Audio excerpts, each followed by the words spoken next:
This story will be told from the perspective of my great-grandpa.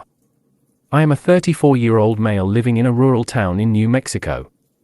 I had just gotten a divorce with my wife. This is relevant because it was the reason I had to find a new home. I had been searching for several months to find a house that was big enough for my 4 girls.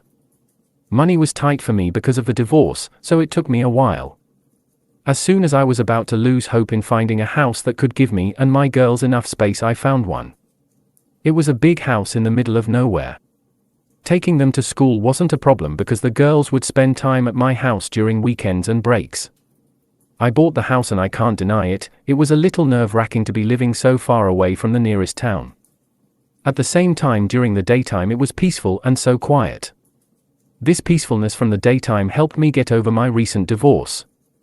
Things were going fairly well when I moved into my new home. I now had a lot of space and freedom to work on myself. After I was done unpacking, I decided to take a break, so I turned on the TV and cracked open a beer to wind down.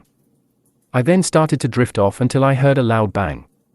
This snapped me out of my trance, and I sat up quickly to see the back screen door bouncing on its hinges. This wasn't super alarming, just a little unnerving. I rationalized it because I had left the door open. I decided it was getting late anyway, so I locked the doors and closed the windows and headed to my room. That's when I heard a whisper. I looked at my alarm clock and realized that it was 3:28 a.m. I was confused as to where the whisper could be coming from. My daughters were at their mother's house for the next few days because this was during the week. I was supposed to be alone in this house. I was awake for 30 minutes and played it off as being the stress of my recent divorce and move. Nothing happened for the rest of the night. The next few days, random things started to occur. Locked doors were unlocked and swung open. I could hear the wind blowing, but it sounded like screams, and that's when I heard something in the attic crash. I wasn't aware that we even had an attic, because I hadn't moved anything into it. I walked into the attic and found some pottery that had been smashed. I was confused because there was no furniture that the ceramics could have been placed on.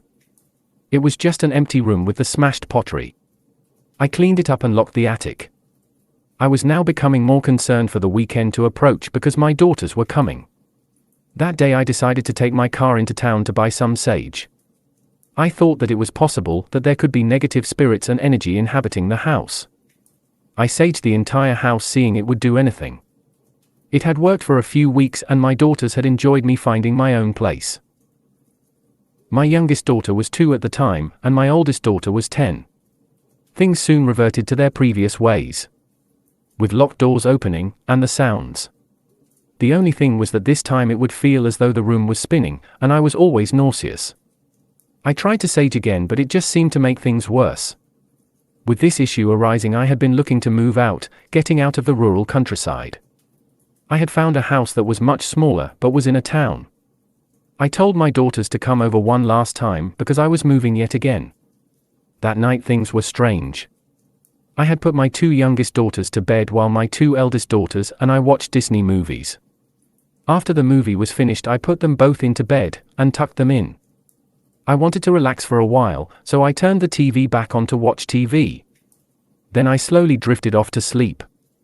That's when I heard a soft and sweet "Daddy?" It was my youngest daughter.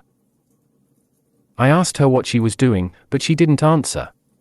She walked into the kitchen, so I followed her in the pure darkness. That's when I started to hear screaming. My other daughters started screaming.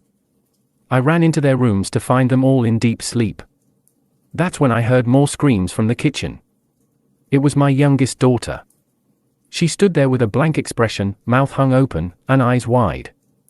It seemed so unreal. How can a 2-year-old make a face like that? While she was screaming, all the doors and cabinets started swinging open and slamming shut. That's when it all stopped. Everything seemed to freeze. The cabinets and doors stopped moving. My daughter stopped screaming and walked back to her room. I ran after her, but she was already in bed under the covers and seemed undisturbed, like she had been asleep for the whole night. I didn't sleep at all last night. I was just longing to leave this hell house. The next morning I asked all my daughters if they had heard anything. They all said, "No, Daddy, why do you ask?" I moved on from this moment and trailed off, just telling them that I had a bad dream. I then called the realtor asking if there was anything wrong with the house before I moved out. I needed the closure. The realtor told me that the house was built over a Native American graveyard. I felt devastated that I didn't know about it. After I had moved out of the house, I decided to plant wildflowers and things as such at the house to pay my respects to the people I was living over. Please ask about your home, and if a house has an amazing deal, always make sure that is not a catch.